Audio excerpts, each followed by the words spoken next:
Star Wars 7x7, episode 2478.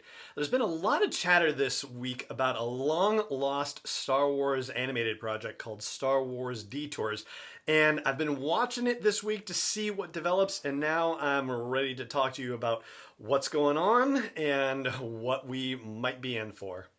Punch it.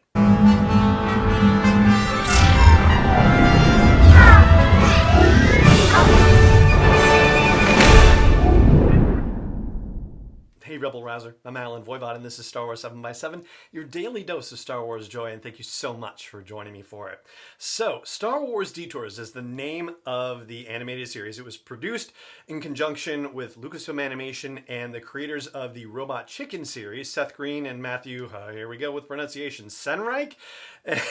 Anyway, Robot Chicken, if you're not familiar with it, was an animated series that was on Cartoon Network as part of their Adult Swim block of programming. And basically, if you imagine a sort of sketch comedy type show, except done with action figures and claymation and that sort of thing, that's what the deal with Robot Chicken was. And there were Robot Chicken specials that were developed around the Star Wars movies too, so there was already an ongoing relationship when this whole Star Wars Detours idea was developed.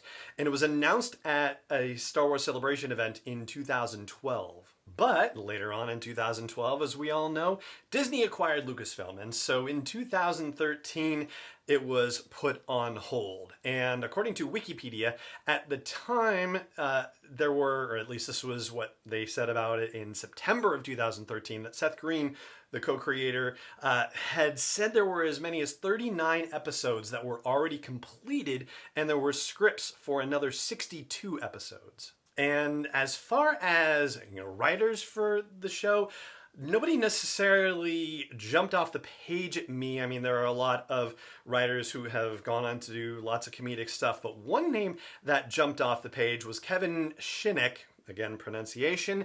And the reason why that name jumped off the page is because it turns out that Kevin Shinnick is actually the person who wrote the Force Collector novel that came out many years later and was part of the Journey to the Rise of Skywalker. As far as the purported voice cast for Star Wars Detours, well, it's basically a who's who of Star Wars animation. So Ahmed Best was going to portray Jar Jar Binks, Anthony Daniels was going to portray C-3PO, Billy D. Williams was on board as Lando, Catherine Tabor was on board as Princess Leia. Catherine Tabor, of course, voiced Padme Amidala in the Clone Wars and has also done Leia's voice in video games too. Also, Grey DeLisle, who is the voice of Asajj Ventress in the Clone Wars, not the Clone Wars, just Clone Wars, the Gennady Tartakovsky animated series, and Donald Faison, who is Hype Faison in Star Wars Resistance, D. Bradley Baker, the voice of every clone, of course, and a bunch of folks that you've probably heard of through other media, including Felicia Day and Jennifer Hale and Seth Green and Seth MacFarlane, Zachary Levi, Joel McHale, Andy Richter, and even Weird Al Yankovic. Yeah, it's a cast of thousands.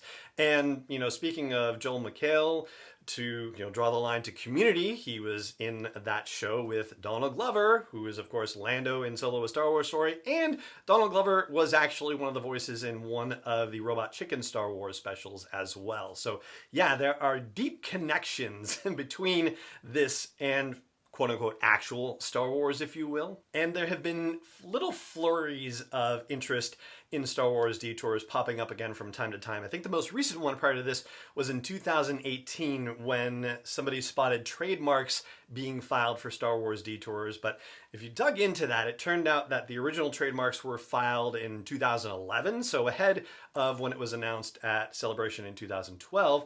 But they're showing in the trademark system as abandoned, which means that some action caused them not to be completed and fully registered as trademarks. And so you could consider the new filings in 2018 as just kind of extensions and closing the loop on something for which they already had stuff established, but doesn't necessarily mean that they fully intended to go forward with it. And now we get to 2021, where earlier in this week, a website called the Vulcan Reporter claimed that Star Wars Detours is actually going to happen. It's finally going to be released, and that not only is it going to be released with the 39 episodes that are supposedly already completed, but that additional episodes will be completed as well, and so it will reach a total of 52 episodes, and that they may be coming in time for May the 4th. And over the years, I've tried to keep track of websites that work with rumor and speculation and leaks and so forth. And this is the first time that I've heard of this Vulcan Reporter website. So I have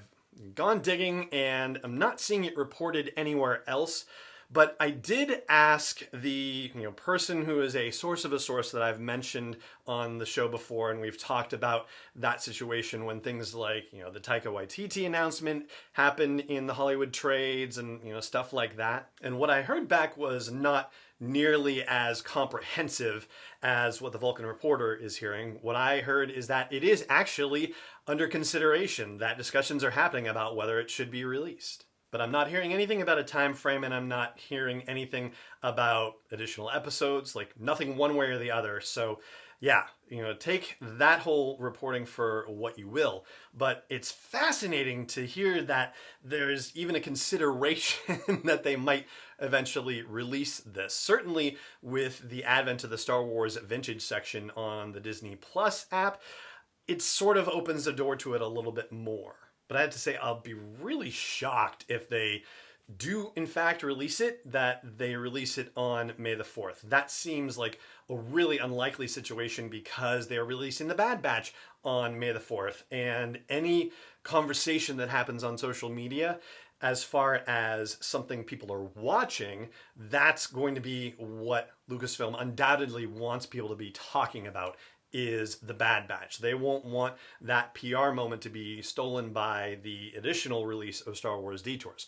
Yes, there are going to be other things that happen on May the 4th naturally, and certainly those will get their own PR moments, but they're going to be in different areas of the whole Lucasfilm Star Wars enterprise. So there you go. That's what I've got for you about Star Wars Detours. So if you imagine the the scene from Dumb and Dumber that's become a meme where Jim Carrey says, "So you're telling me there's a chance, right?" It seems like that is the case with Star Wars Detours, but just of my own personal opinion, and this is not connected to anything that I've heard from anywhere, this is just my own observation, the possibility of it releasing on May the 4th seems super unlikely, because you would think that they would want the media moment to be all about the Bad Batch. So there you go.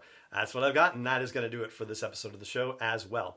It just remains for me to say thank you so much for joining me for it, as always, and may the Force be with you, wherever in the world you may be. Star Wars 7x7 is not endorsed or sponsored yet by Lucasfilm Limited, Disney, or 20th Century Fox, and is intended for entertainment and information purposes only. Star Wars, the Star Wars logo, all names and pictures of Star Wars characters, vehicles, and any other Star Wars-related items are registered trademarks and/or copyrights of Lucasfilm Limited, or their respective trademark and copyright holders. May the Force be with them. All original content is copyright 2021 by Star Wars 7x7. We hope you love it.